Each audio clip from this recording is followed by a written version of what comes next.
sisters. My name is Mohammed Rani, and I'll be your moderator for today's session, which is on financial responsibilities in Islam. We have our esteemed guest, Syed Salman Hassan from Chicago, and we will be answering our general questions around this topic, as well as providing his insights on this topic that we have for today.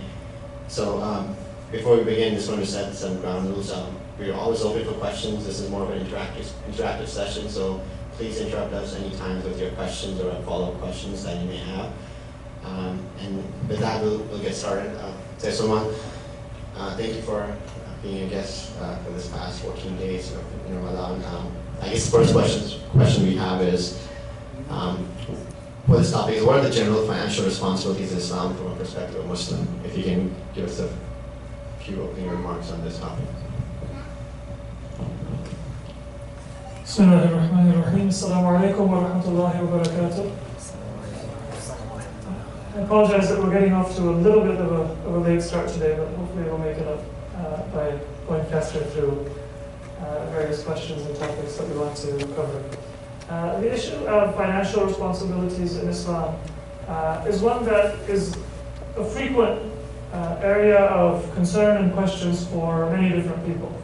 And the reason for that is that we often have a sense that we are pushed in two different directions. On the one hand, we have religious goals, we have trust in Allah, we have trust in God.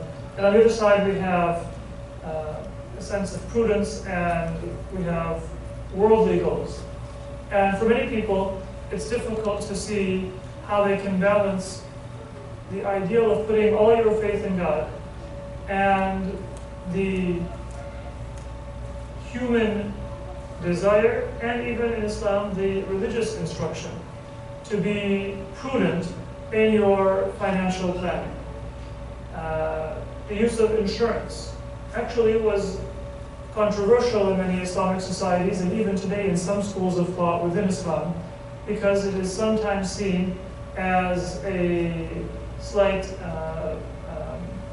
question mark on whether God is enough to look after our well-being. There are some who say that to try to insure against every possible damage is a sign of a weak reliance on God. So it's a frequent area of question, and sometimes it's difficult for us to find a balance. And what I hope that we can do today is not necessarily to find some kind of magic formula to give us a sense of where the balance is, or to try to find any kind of prescription that we can apply to ourselves and to others, but to derive a greater insight into what principles we should think of in making financial decisions, and in trying to see how our material and our financial decisions can fit in to our spiritual and our religious goals, rather than try to achieve a balance between material and religious goals. Try to achieve a balance that fits our material goals, that fits our financial goals within our religious and within our spiritual existence. It's a slight change of focus, although the superficial the action might not change. Okay. So this may be a loaded question, or in terms of what are some of the tools and methods assigned to promote harmony in society? For example, besides being the financial tools that we have, like you mentioned, insurance contracts stuff, but more from a religious perspective of how some of the financial responsibilities should be handled by an individual. What are some of the tools that have been given to provide financial, social harmony? Social. If you look at a non-religious society, generally the debate tends to focus on income, and it tends to focus on wealth. So societies will talk about the concentration of wealth in the hands of a aristocratic class, for example.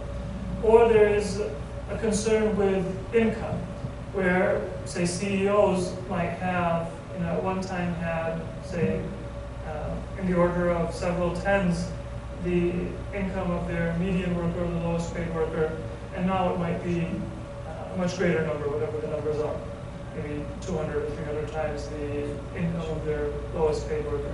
So the focus tends to be on equality or an inequality of wealth and resources, or the level of equality or inequality in income. And those are relevant considerations. They do have an effect on the society's cohesion, on the society's politics. But in Islam, there is one other consideration that is equally important, we might even be able to say that is more important. In Islam, there is a focus on a sense of propriety and shame in consumption. So there is a hadith, Islamic teaching, that says a person is generous who actually goes and borrows from other people, takes from other people, so that he will open the door, or she will open the door for other people to borrow from me. In other words, I live in a way where I'm trying to gain greater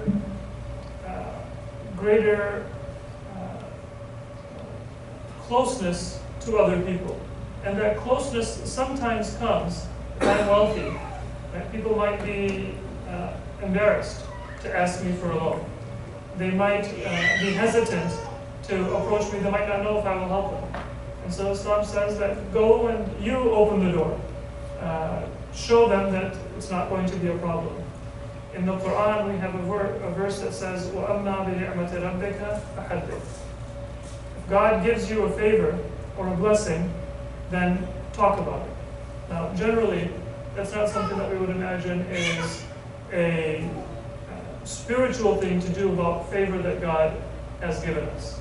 If I get a raise, we generally don't think that that's something that I should mention.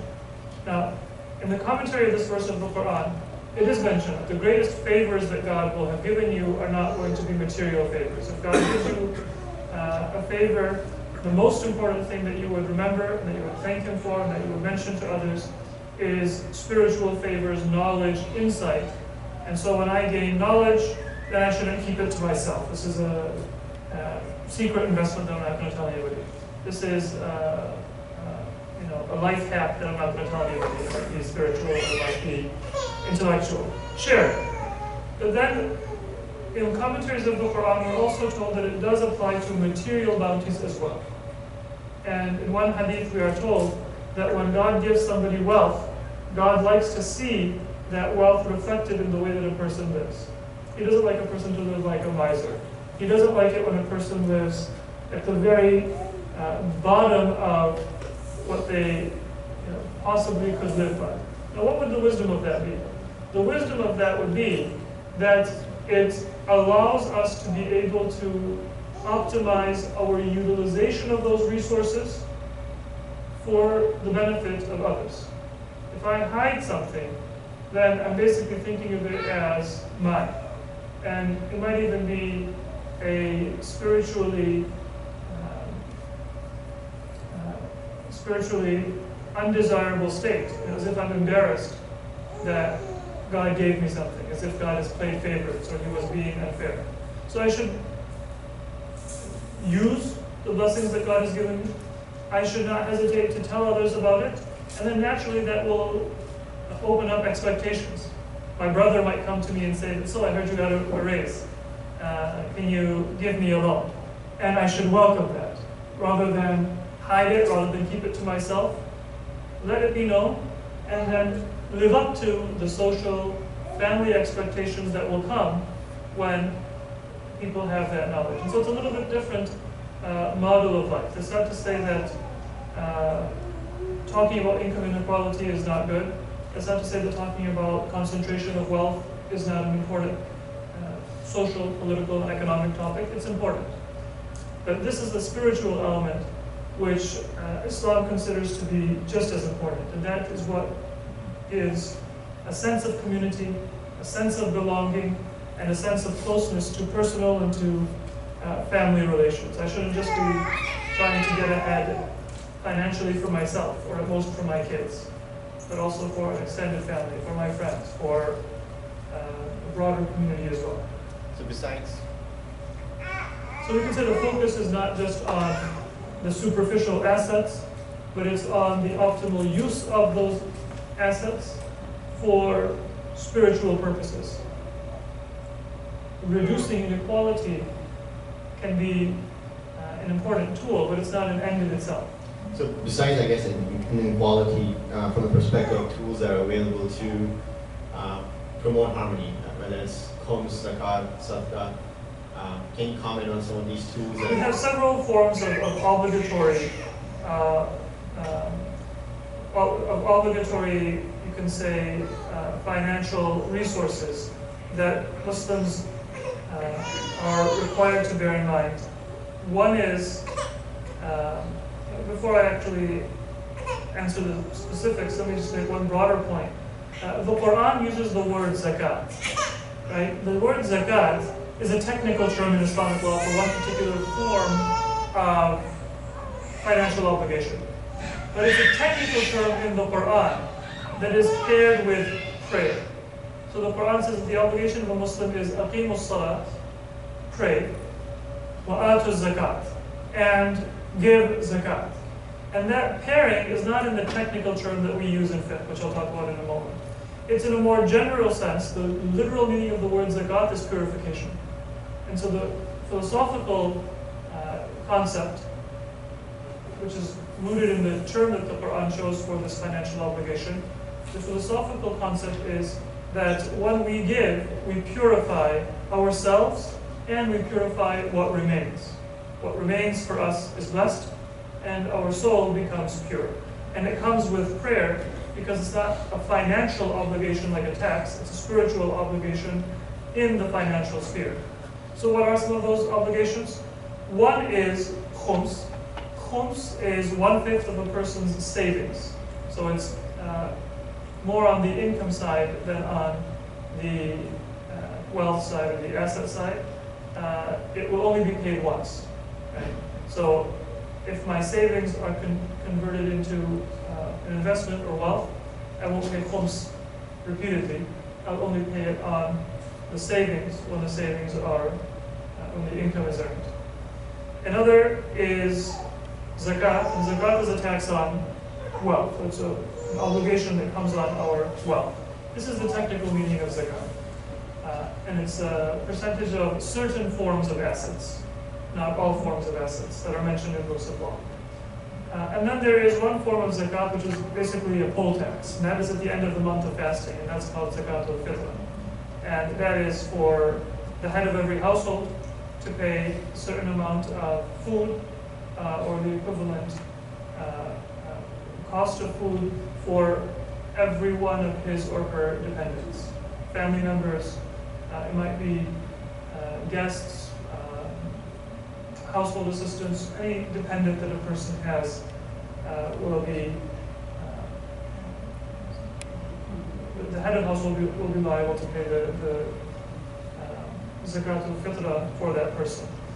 These three different types of obligations are all within the general Quranic concept of zakat, which is to give of your material resources in the way of Allah for what remains to be purified, and for yourself to be purified.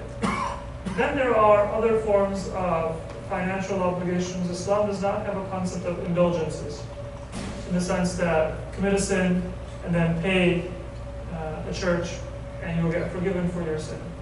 But it does have a concept that certain sins should be atoned for by freeing a slave back when slavery existed, or by feeding needy people, or in some cases, for certain types of sins, providing clothing to a person who is not able to afford clothing. And then any sin that doesn't have a specific atonement, Muslims believe that giving charity is one way to compensate for the harmful social effects of a sin. It's not an indulgence. I can't sin and then say, well, I'll pay and make up. but it is a form of atonement and a form of compensation and a form of demonstrating that the repentance is sincere. Any questions from the audience in regards to the tools that Islam has implemented in terms of bringing social harmony, or any specific questions that relate to what Syed has already mentioned? So if you do have any questions, please raise your hand, or we'll circulate the mic. So far we've talked about a couple of issues that contrast Islamic teachings on finances with other spiritual traditions. In Islam, a vow of poverty is not considered a good thing. Right? A vow of poverty, it does perhaps hold an ideal of the world not being an idol that we fall for. But the danger is that when we take a vow of poverty and we renounce the world, we might actually be making the world too important in an indirect way. There's a joke that's told that a person was sitting next to a prominent author, a celebrity, and was speaking very humbly, that I'm a nobody, I'm a very humble person. And the celebrity, after a while of listening to that fake humility, he said, "Don't cut yourself down so low. You were never that big to begin with." So sometimes when we show humility, we actually use it as a means of expressing how great we are. And similarly, sometimes when we renounce the world, it's actually because we see the world as being something important or significant enough for us to renounce it. And that, in a sense, is going against what Islam would say is the wisdom of God's creation. God created the world because it's able to be a resource for us to help ourselves and to help others. And there's a great deal of beauty in the world if we're not slaves to the world, if we use it for good purposes. When I renounce it, it's as if I'm thinking that it's something independent. I'm not recognizing the fact that every blessing, resource, and comfort in the world was created by God. None of it was created by Satan. None of it needs to be renounced. But yes, we have to make sure that in our utilization and in our approach to the world, and all of the assets that come within the world of the blessings, there is a divine and a spiritual motivation rather than a material motivation. Renouncing the world is better than sinning. But using the world with the insight that we gain from God is better than both. Do you have any specific examples or stories from the Imams or prophets of? Yeah, there are incidents. For example, there is a time when the sixth Imam Ja'far Sadiq asked his companions about a certain companion who he hadn't seen for a while, and the people said that person, he's decided that he's going to just dedicate himself to God, and he's not going to work, and he's not going to do anything. He's going to pray. And the Imam said that whatever he's praying for, go and tell him that a person who doesn't work does not deserve to have their prayers answered by God. A person who doesn't seek God's bounties, in a sense, is questioning God. Since you reminded me of another joke, it's a slightly corny joke, but they say that there was a person who was in a flood, and as the waters rose, came up on the roof of his house. And there was a lifeboat that came by and said, jump in, we'll save you. He said that, no, Jesus is going to save you. And later on there was a helicopter that came and said, we'll throw down the rope and or ladder and come up, and said that Jesus is going to save you. And after all the waters rose higher, he drowned, he went to heaven, saw Jesus. And he said, I thought you were going to save me. Why didn't you answer my prayers? He said, I sent a boat and I sent a helicopter. You didn't take it, and so you drowned yourself. I didn't drown you. And that's kind of how the Islamic belief about the use of financial resources is. Prayer and spirituality comes from a person who recognizes that God gives us certain resources and who wants us to use them. And when we use them, it's not the resources that give us blessings. It is God. Okay? But it comes through the means that God sends and that God has created. So it's not pulling us in two different directions. Understanding the world, the risks, and the bounties is a way of increasing our appreciation of God. And it's very different from a prosperity gospel. I think in Texas you have several churches that teach a prosperity gospel. And what that basically boils down to is that the world was created by God for the believers, and the more God loves you, the more He gives you. That's certainly not an Islamic belief. What we believe is that we should not view the world as something that is anti-spiritual. But sometimes God withholds the world from people He loves, and sometimes He gives the world and its blessings to people He loves. Whether a person is rich or poor, whether a person is healthy or not, is not a sign of God's love. What's a sign of God's love is, or a sign of God's grace, is how those movements and how those tests affect our faith. If I'm struck with poverty after a rich life, and that causes me to turn towards God, that's a sign that I've received divine grace. If I'm given a lot of wealth and I forget my spiritual development, that's not a sign of divine grace. It's a sign that I've turned away from salvation. So I guess one question is in regards to financial responsibilities in terms of obtaining this position of risk. From an Islamic perspective, what does Quran, Prophet, Imams advise us to say about how risk should be spent? What would you please comment on principles? So spending or obtaining? I would say spending. Spending. One, tying into the earlier point about not hiding our blessings, one thing that Islam wants us to do is it wants us to have a sense of what our spending how our spending will influence others. So there is a person who came to Imam Ja'far Sadiq alayhi salam and said that I'm a wealthy person, and I want to go for Hajj, a religious pilgrimage, and I want to carry along some of my less fortunate friends. It'll be a nice time for me to give them some assistance. And the Imam says, don't do that. Because if you give to them, then either they will not be able to keep up with you, you will invite them, they won't be able to respond in kind, and that'll put them down somehow. Right? Maybe other people who are in that traveling companion will think of them as being dependents of yours, and it might be dishonoring for them. And if they try to keep up, then it will be unfair for them if they try to keep up. So it would be recommended to perhaps give them a gift so that they are able to go on pilgrimage themselves, or so that they are now on equal footing. But there is a strong sense that we have within Islam that we should be aware of even our generosity, even our giving. If I give a public donation to a worthy cause, how is that going to affect the people closest to me, emotionally, spiritually, and in the way that other people will look at that?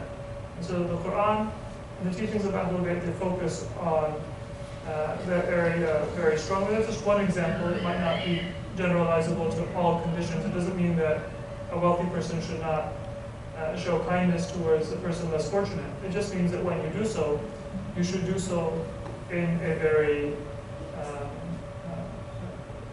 careful way, so that by giving, you're not either feeling arrogant or making the other person feel belittled. To give another example that would work perhaps in the culture of Arabia, but that might not translate to our culture, it would have to be done in a different way.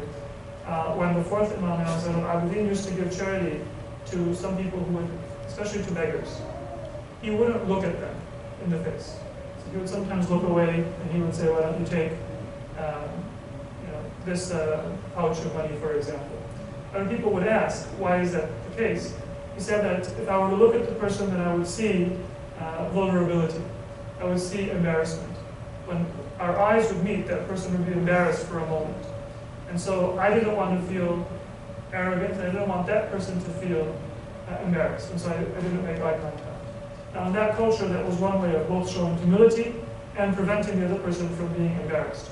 In our culture, to give something to somebody without making eye contact might have the opposite effect. And so we want to keep that value, but we would have to perhaps do it in a different way. The value is you don't want to demean, you don't want to put down the person when you help them, and you don't want to give in a way that you feel like you are a giver and not a taker. That's a TTT of Islam. But anytime you give something to somebody, then in reality, rather than expect that person to show thank yous, gratitude to you, you should show gratitude to that person and to God, that God considers you worthy enough to be given that money or that asset in trust, and then that God gave you the grace to be able to help somebody else. So it's a matter of humility more than a matter of pride. So I guess in terms of practical examples, living in this society, what are some best practices? Donating or sending money back home versus, when you say back home, meaning families and friends and cousins and uncles, versus spending in your current society or environment to your point. One practical thing I think that's part of Islamic teaching is don't approach giving from an efficiency perspective. Right? A wealthy person who wants to be efficient, and even a non-wealthy person, we might say that, well, I can spread my giving out to as many people as possible. We might say that, I bill, say an attorney, I bill at several $100s an hour, so I should write a check to the most efficient charity that I know, rather than volunteer. Islam says think of giving as a spiritual act and a labor of love. Yes, you do want to be aware of optimum use of resources, but don't think of it as a business decision or a capital allocation decision. It's a spiritual decision, which might mean that you volunteer, even if you're volunteering at a job that somebody could have done for $10 an hour or for free, and your billable rate is much higher. We are told in Islam, in numerous traditions, that when you give charity, try to meet someone's need. So it's better for me if somebody, for example, their car is in need of repair and it's a $500 repair, it's better for me to take care of that need than to contribute $50 to them and to give an equivalent amount, $450, to a bunch of other causes. Because when I've met somebody's need, then that's a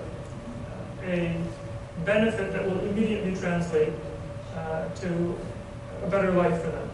It takes one stress away from them. And so it might not be the most efficient, but it is spiritually the greatest way to do. Any questions from the floor on this topic? One challenging question for me was that whenever I was back in my country One challenging question for me when I was in my home country or here is that whenever I see some beggars or homeless people here or there, I don't know whether it's good things to do to help them, whether they are, real poor, or is it something that sometimes say, teach them fishing, not give them fish, or is it better to, contribute to some well-defined charity organization, or it's better to just help the people that you see? It's a good question, and there is a hadith teaching that we have from Islam that says that we're lucky that sometimes beggars lie, because if they didn't lie, then nobody would ever be able to achieve salvation or achieve forgiveness from God if they didn't answer every single person who asked them for a favor.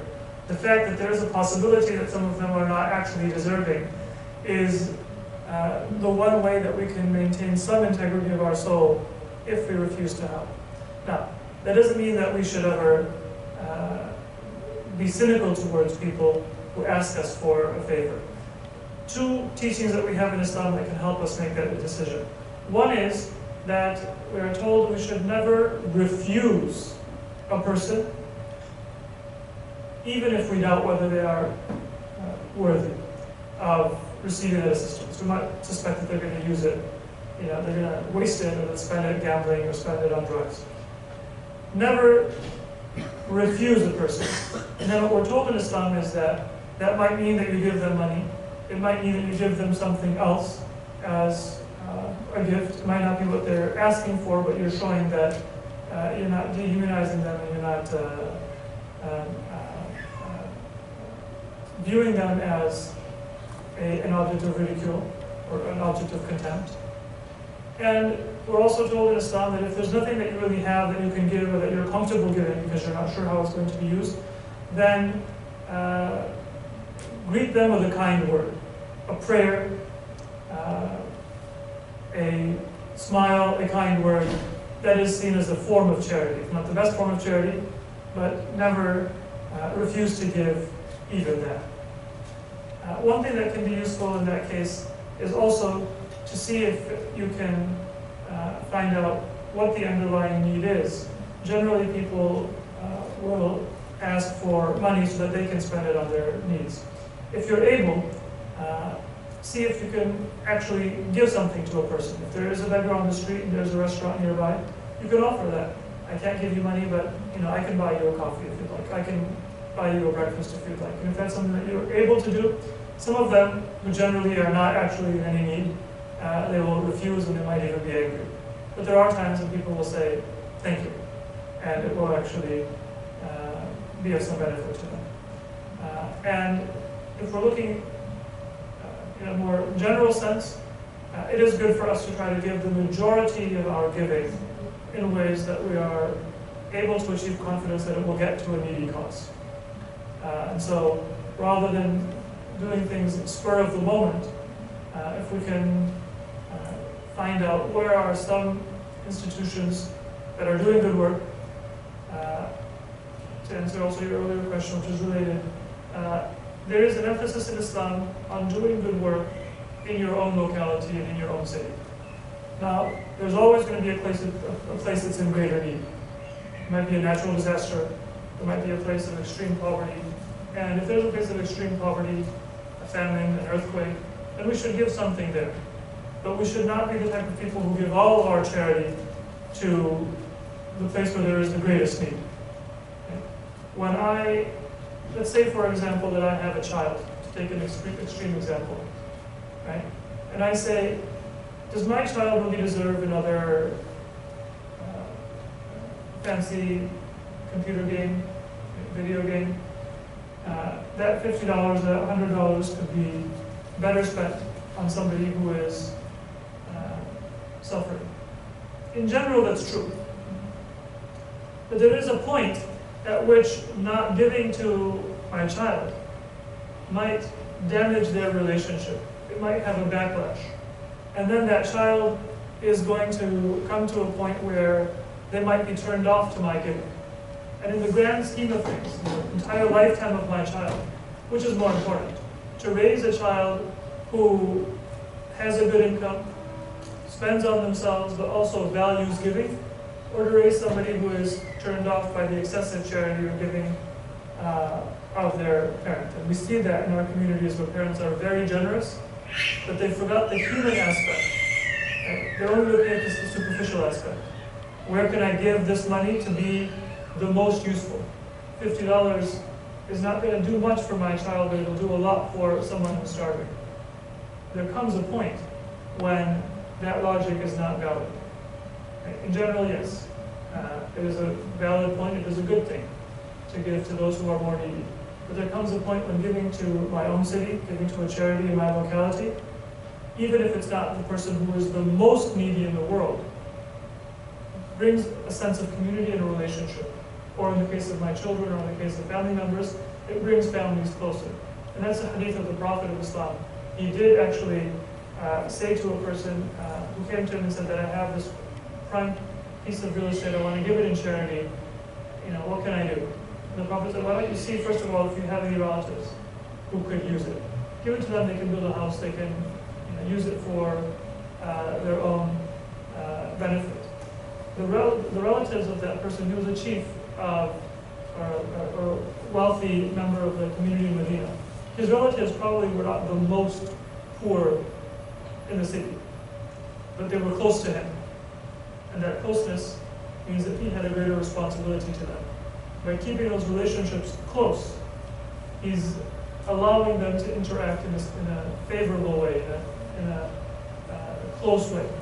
And that has social and personal benefits for the family and for society at large. Good question. Should I get the microphone?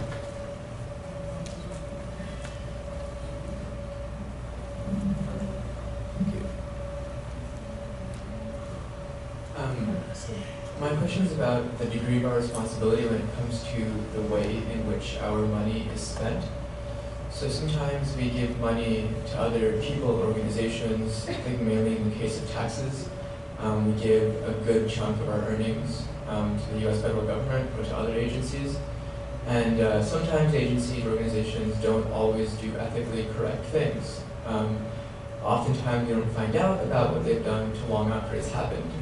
For example, Project MK Ultra in South America, where the US federal government was giving substances to unsuspecting Nicaraguans and Guatemalans, experimenting with respect to mind control using psychoactive substances. Or more recently, there's been sufficient evidence to suggest that the Obama administration was ordering drone strikes that were killing innocent Pakistani children back in 2008, 2009, and 2010. So knowing that the US federal government uses our tax dollars to build nuclear weapons, to fund drone strikes, to experiment with mind control on innocent people, knowing that these things could be going on and we don't know about them until they've already happened, does that put an obligation on us as Muslims? Are we liable for those actions that are taken with our money? And if so, what do we do? So that's a question that ties into our financial and our social and political responsibilities. In Islam, what we are told is that the moral responsibility for everyone's actions lies on that person. So that if somebody takes my money unjustly and uses it for a forbidden purpose, I'm not morally liable for that. I'm liable to try to avoid that to the extent that I am able. Right? If I have the classical example of this in the earlier period of Islam is that people would go for pilgrimage and sometimes they pass through dangerous territory, and they might be robbed, or there might be kings who would take a portion of their property and then they use that resource to raid or to terrorize other people.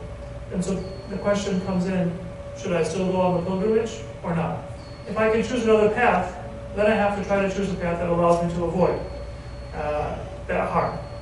In the case of our modern life, if I have a choice, then I should do everything in my power not to give any kind of financial support to a corporation or a government that is doing something unjust.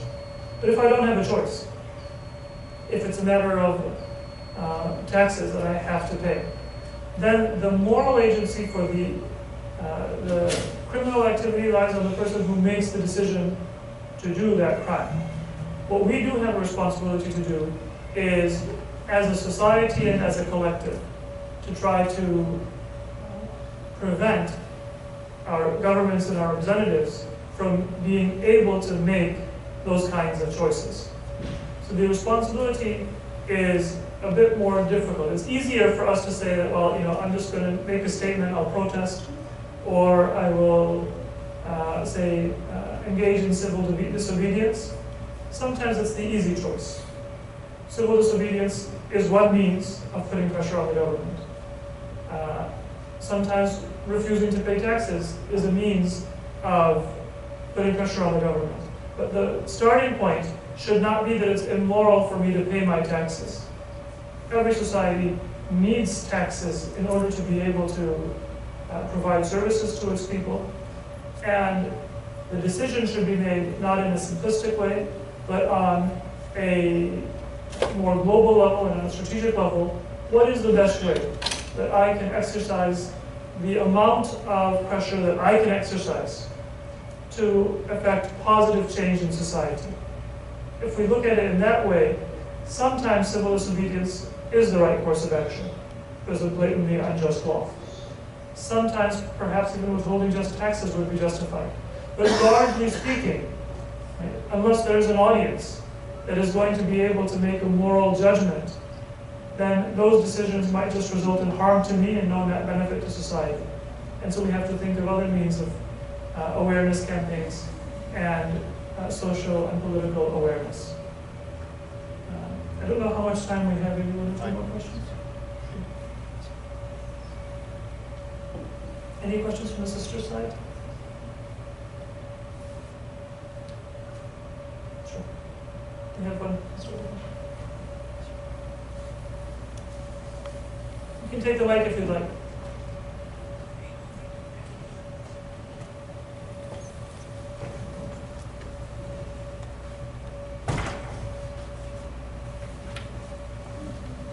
How can we do more to help other people to understand about Islam? How can you do more to help other people understand about Islam? Yes, because they have such a negative view about it. I'm new. So Sure. that's One thing that I think is important for us to remember is that we do have an obligation to try to live as representatives of Islam.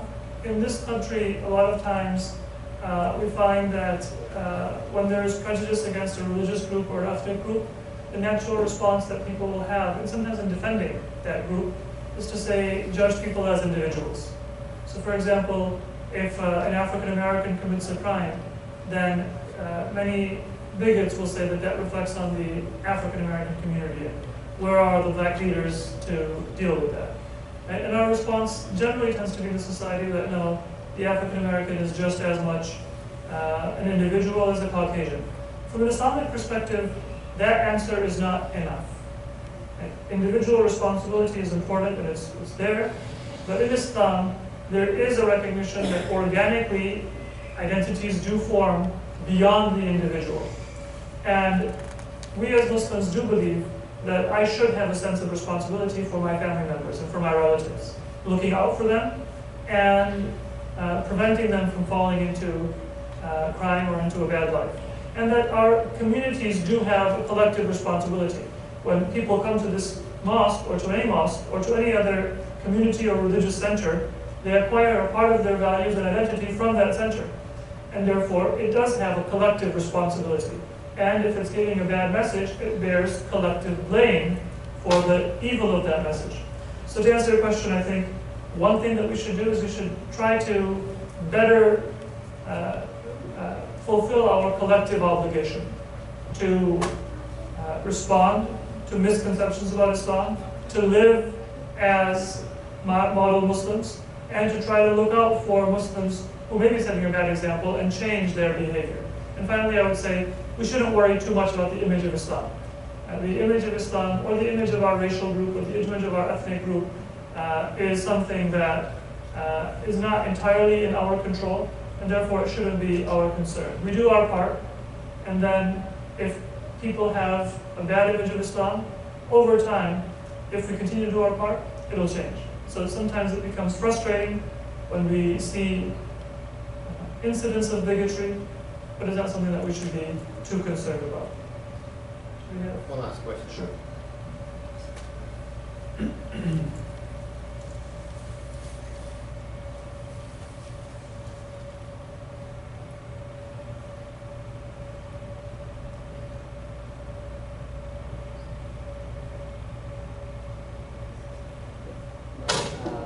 I have a practical question regarding homes, which is one of those types of financial obligations you mentioned. So the question is, how we can practice it here in the United States and how we can Khums? pay it at the end. Khums is a somewhat centralized type of an obligation. First, a person has to calculate what level of khums he or she is liable for. And then it has to be given to an individual or an organization that is authorized to disperse khums funds. So the first challenge is to keep track of our income and our expenses and determine on an annual basis how much khums are we liable for. There's rules for that. And the second point is that we need to find an organization that is authorized religiously to utilize those funds in the proper manner. Your agency is never compromised. There's never just one place that you have to give your funds, like might exist in some denominations or some other religious groups. You have agency, but it's not entirely your decision as well. There is a certain process and a certain logic, and a person needs to follow the logic that's mentioned in books of fiqh. But that leads me to, I think, what would be, at least for mine, a concluding remark, which is that the major part of our giving in Islam is not something that is centralized, it's something that we have agency in. In Surah Al-Ma'arij, the attribute of the believers or those who pray is mentioned, الَّذِينَ فِي أَمْوَالِهِمْ حَقٌّ مَعْلُومٌ لِلسَّائِلِ وَالْمَحْرُومِ. People who have set aside, not zakat, not khums, not fitrah, nothing that's part of the obligatory responsibilities that we've talked about. They've set aside a portion of their income of their assets, which they decide to give in the way of Allah, and they have complete agency over it. And commentaries of the Quran mention that it can be for family, it can be for the needy, it can be for a multitude of causes, but every one of us should have a portion of our resources dedicated to philanthropy. It's a tragedy in Islam when we see Muslims find out about a worthy cause and they say, well, I'll contribute if it has tax-exempt status. Right? Sometimes we're not even really benefiting that much from the tax exemption. Our income and our resources might not really make much of a difference, but we still think that that's something that's important. And even if it will make a difference, right? The average person will save what you're in accounting, right? So maybe 15, 20, 30% if they're a high income, if they give to a tax-exempt status, right? Up to 30%. But the spiritual benefit of giving to some causes that may not have that status might be far greater than the 30% material benefit or harm. Make the decision on the basis of how much you believe in the cause and not just in terms of the finances. The same thing comes with khums. Don't make a decision to give or not give to a certain cause because they're authorized to use khums. If you believe in the cause, then don't give from khums funds, give from your personal funds. The Quran says that وَفِي أَمْوَالِهِمْ حَقٌّ مَعْلُومٌ لِلسَّائِلِ وَالْمَحْرُومِ. Believers are those who have a sense of personal philanthropy. It's not governed by what the IRS recognizes as a tax-exempt cause. It's not governed by some formal category, but it's governed by our heart and our desire to use the resources God has given us for the benefit of society. And every single one of us, poor or rich, should have that as part of our budget. It might be a small amount or a symbolic amount if we are financially stretched thin, but if it's part of our budget, then as we acquire greater wealth, inshallah, then we'll also acquire greater insight into how to utilize that giving. And that's something that should be part of every parent's training for a child. Okay? Also to train how to think about giving and how to think about contributing to society. It's not about giving back, because in our Islamic belief, it's not mine. Everything that I've been given is a trust. So it's not about, this is mine, I'm giving back to society. It's about, this is what God entrusted me with, and He lets me use it, and He also wants me to contribute to humanity. We shouldn't think of our property as our property that we're giving. We should think of it as, if it's God's property, He has a vacation home. He's letting us live in the vacation home, and also He wants us to take care of it. He wants us to be a good steward. When we take care of that vacation property, we're not going to say we're giving back. We're saying we're enjoying the favor and the bounty that God has given us. And that framework helps us to be more charitable. Thank you for your attention. So with that, we'll break for Salah and completing our fast. Just a reminder, tomorrow will be Sayed's last session with us at MCC. The topic will be posted on Facebook. So please, we'll start a session sharp at 7:30. I think if you like post any questions, we have our Facebook link with the event, and you can post your questions there as well as ask live questions in the session tomorrow. So thank you very much. Salam. اللهم صل على محمد